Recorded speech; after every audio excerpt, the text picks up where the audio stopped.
नमस्कार। आज हमारी विशेष चर्चा का विषय बेहद संवेदनशील और वैचारिक है। साल 2015 में प्रधानमंत्री नरेंद्र मोदी ने एक नया शब्द दिया, दिव्यांग, जिसका उद्देश्य था विकलांगता को एक दिव्य शक्ति के रूप में देखना। लेकिन क्या यह उचित कदम था? क्या विकलांगों ने अपनी आरंभ से चली आ रही पहचान के विरुद्ध दिव्यांग शब्द मांगा था? क्या इसे मानना चाहिए? आज हम विकलांग बनाम दिव्यांग को स्पष्ट करेंगे। विकलांग शब्द हीन भावना पैदा करता है, जबकि दिव्यांग शब्द गरिमा देता है। समाज यह एहसास करता है कि वे सामान्य नहीं हैं तो दिव्य हैं। हम भगवान नहीं हैं। हमें मनुष्य की तरह सुगम बुनियादी ढांचा चाहिए।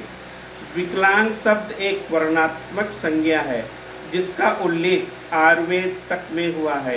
यह केवल शारीरिक यथार्थ को प्रकट करता है, किसी हीनता को नहीं। दिव्यांग शब्द से समाज में एक संवेदनशीलता तो आती है। लोग उन्हें अब दया की दृष्टि से नहीं बल्कि सम्मान से देखते हैं। सम्मान अधिकारों से आता है। हमें आवागमन, शिक्षा, उपाय, आवास, न्याय और रोजगार सम्मानजनक चाहिए। उन्हें दिव्यांग कहने से समाज को लगता है कि इनके पास तो कोई देवी शक्ति है, इन्हें किसी मदद की आवश्यकता नहीं है। सरकारी नीतियों में दिव्यांग शब्द को अपनाने से एक नई पहचान तो बनी ही है, इसे पूरी तरह खारिज कैसे किया जा सकता है? दुनिया में जहां भी विकलांगों के अधिकारों की बात होती है, वहां बुनियादी सुधारों पर ध्यान दिया जाता है। भारत में तो हमारी समस्याओं को सुलझाने के स्थान पर पूरी की पूरी पहचान को अलौकिक अवधि में बदल दिया है। यह हमें वैश्विक शिकारों की लड़ाई से अलग करता है। 2021 में मद्रास हाईकोर्ट ने दिव्यांग शब्द के विरुद्ध डाली जनहित याचिका को खारिज किया था। यानी देश की उच्च अदालत भी इसे सही मानती है। आप शायद भूल रहे हैं कि वह याचिका मद्रास उच्चतम न्यायालय की पहली दृष्टिबाधित महिला अधिवक्ता एवं कारपगम द्वारा दायर की गई थी। यानी स्वयं एक विकलांग के द्वारा, और उसका विरोध उसी निःशक्त जन विभाग ने किया जिसका कर्तव्य है विकलांगों के पक्ष में काम करना। इससे तो यही प्रकट होता है कि उस केस में सरकारी मशीनरी का दुरुपयोग करके कोर्ट को भ्रमित किया गया। दिव्यांग शब्द सद्भावना से मिलता है। इसका विरोध सरकार की मंशा पर संदेह करने जैसा है। बिल्कुल, आप सरकार की भाषा के आंतरविरोध को देखिए। जो शारीरिक रूप से पूरी तरह सक्षम सामर्थ्य हैं, उन्हें सुविधा देने और मुक्त प्रतिस्पर्धा से बचाने के लिए सरकार उन्हें शोषित, वंचित या पिछड़ा जैसे शब्दों से संबोधित करती है। वहाँ ये शब्द किसी को अपमानजनक नहीं लगते, क्योंकि वे शब्द वास्तविक और आधिकारिक नीतियां तय करते हैं। तो क्या विकलांगों को दिव्यांग शब्द का मुखर विरोध करना चाहिए?